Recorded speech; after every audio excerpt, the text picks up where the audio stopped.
pleased to be with my colleague, Donna Skelly, as we really talk about how we're making life more affordable for working people in the province of Ontario. We know many families in this province need access to safe, affordable, quality childcare.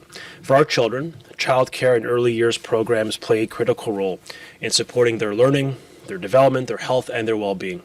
For parents, it's important that they can go to work with confidence that their children are being cared for. As we work to turn the page on COVID-19 and our broader recovery, childcare remains a priority for this government and this premier, which is why our government is investing up to $1 billion to create 30,000 new childcare spaces in schools over 5 years. Des services de garde des enfants abordables sont les priorités absolues de notre gouvernement. And in our 2019 budget, we introduced the CARE tax credit that provides families with up to 75% of their eligible childcare expenses, supporting many working parents with thousands of dollars in their pockets for their children. We believe firmly that parents deserve choice in the childcare that they choose that best meets the needs of their families.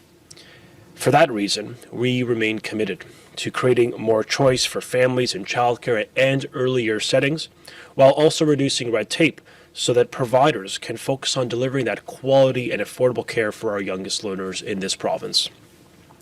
Donna and myself have heard firsthand how critical affordable childcare is to our economic recovery. Yet for many families, access to affordable programs are limited. Currently, authorized before and after school programs delivered by nonprofits like the Boys and Girls Club are restricted to operating no more than 3 hours per day, limiting the ability for these quality, safe programs that are often lower cost to serve working parents, including single parents, low income, and many other families that would use these programs if only government red tape didn't hold them back.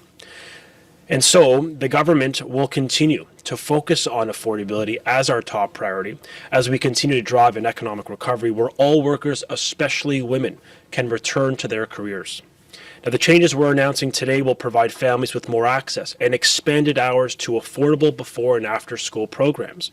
Some of the providers eligible to operate with expanded hours will include the YMCA, the Boys and Girls Club, municipalities, First Nation Ontario Federation of Indigenous Friendship Centres.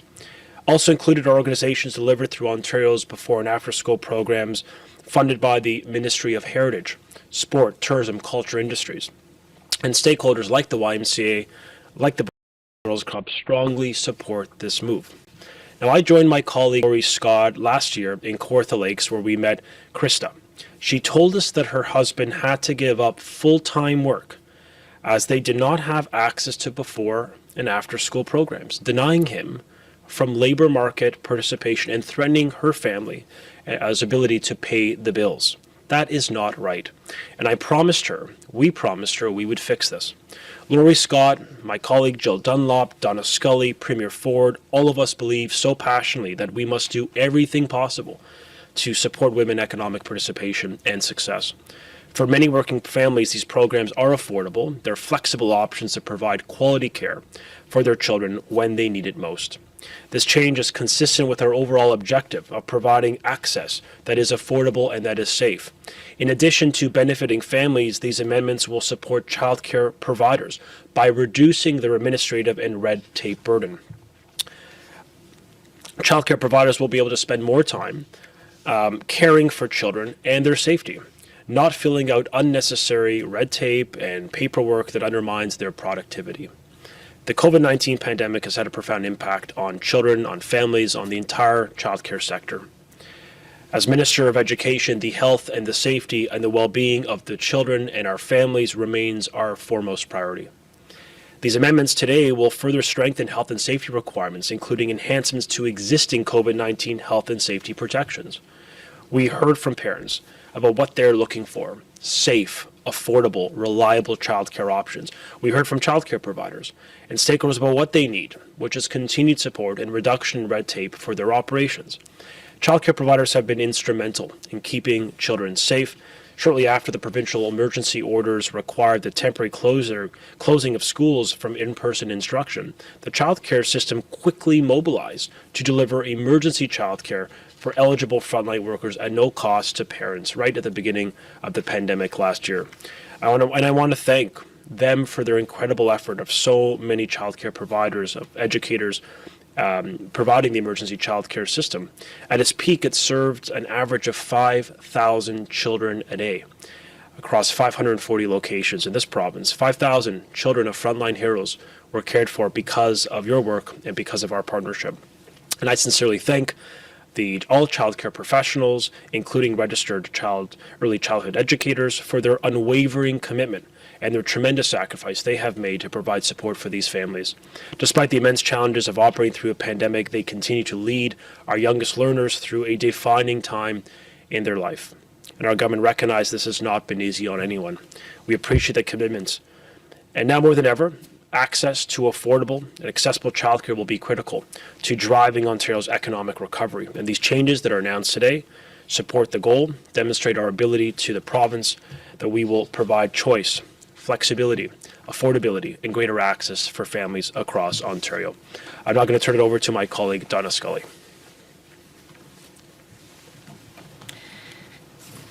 Thank you, Minister, and good morning, everyone. Today's announcement is incredibly good news for hardworking families right across Ontario, including in my community of Flamborough-Glanbrook. And it could not have come at a better time. As we begin the process of putting the COVID-19 outbreak behind us, there's no question that childcare will be essential for Ontario's economic recovery. As a parent myself, I can tell you that my sons will always be my personal top priority and the most important people in my life. If you're the parent of young children, you need to know your children are in good hands and being well looked after before you can confidently return to work or reopen your business. The good news is that since June of last year, about 96% of childcare centres have reopened following the COVID-related closure, and that includes over 5,000 childcare centres and 131 home childcare agencies. But of course, we need to do more for parents. Today's announcement allows eligible, authorized, recreational and skill-building providers to offer expanded hours, which should create up to 5,000 new before and after school spaces right across Ontario. Before and after school programs are critically important to many working parents, so this is welcome news in households right across Ontario. Our government is listening to working families and childcare providers, and we are taking action to give parents and children the support they need during challenging times. Thank you. Minister? Lines for questions. Just a reminder, it's one question and one follow-up. First question. From Brandon Kennedy, Toronto Star. Please go ahead. Hi, Minister Lecce. I just wanted to check, does this mean that the other proposed amendments that were released in November are no longer being considered, or are they still under review? The focus for today's announcement is very much on driving a reduction in red tape for our operators, an improvement to the health and safety requirements for our students or for our youngest learners within childcare centers, and also an expansion of choice and flexibility when it comes to delivering these before and after school programs that were historically prohibited to 3 hours a day. So that's today's focus. That's what we're really trying to advance. And obviously we'll continue to consult with municipalities on the way forward on any other reforms that could be brought forward to the childcare system and the broader supports for families in Ontario. So the proposed amendments related to age groupings, those are still being considered. There hasn't been a decision one way or the other yet. Yeah, today we're really focusing in on these proposals. I mean, obviously we continue to consult with families in the province. The priority for us, to be quite frank, is to make sure when it comes to how we advance the principle of affordability that we provide more choice to working moms and dads. And when we notice and when we know that there are red tape or regulatory burdens that undermine the ability of some of the notable operators like the YMCA or Boys and Girls Club from operating well beyond the 3 hours, we know that that's limiting access to affordable care. And for potentially 5,000 more children in Ontario, for thousands of families in this province, we can today, through a regulatory change, really make a difference for many moms and dads in the province. So that's what we're doing today. That's what our focus remains.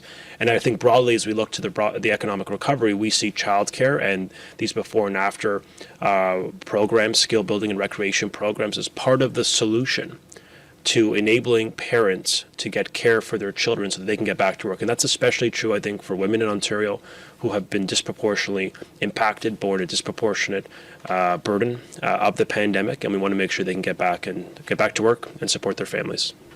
Next question. A reminder to press star 1 if you have questions. Next is Christina Horan at City News. Please go ahead. Good morning, Minister. I just have a quick clarification question with regards to the 3-hour operating limit. Are you saying now that the YMCA and the Boys and Girls Clubs will be able to open for, all day from 6 a.m., let's say, until 10 p.m.? I just don't understand what the big announcement is. Well, historically, these organizations were denied from operating more than 3 hours. Now these authorized recreational programs will be allowed to operate well beyond the 3 hours. And I think that's an important change we're allowing today, because what that does, that regulatory change alone will enable programs in communities across Ontario to offer hours that really work for the labor market. And I think this 9 to 5 vision that, I think when some of these regulatory concepts were conceived is not working for a lot of folks who work shift work, for a lot of parents who work late, who work well beyond a 7 or 8 hour day, for our frontline heroes and so many in the essential service economy that are working throughout at less traditional hours. So this flexibility is actually important. It will allow thousands of parents to get access to a more affordable type of program, regulated, it is safe. But finally, listening to the recommendations of the YMCA, of the Boys and Girls Club, and many others who've called on government to rescind this 3-hour cap on the amount of care and hours they can provide care within a day. And just a quick follow-up. Do we know then that the YMCA and Boys and Girls Clubs are going to actually be expanding their hours as of March 8th? Well, we do know that they have expressed a strong support for this, and that they have expressed interest in expanding those hours. Absolutely. In fact, what Owen Charters, the president of the Boys and Girls Club, said is that the regulatory amendments that exempt certain authorized recreation providers from the 3-hour rule will, quote, remove financial and emotional strain and provide more options for quality, affordable, and safe before and after school care. Putting families first is critical as we grapple with COVID-19. The vice president of the YMCA Greater Toronto Area, Linda Coates, said that the improvements, coupled with efforts to reduce the administrative burden, will allow our childcare teams to focus on what's most important, delivering high-quality early childhood education to all the families, children, and communities we serve, and applauded the changes that were announced today. So yes, I think we expect to see uptake from these organizations that have track records of providing excellence in care to expand those in the coming weeks, and that'll be promising for families in Ontario. Thanks, everyone. Thank you.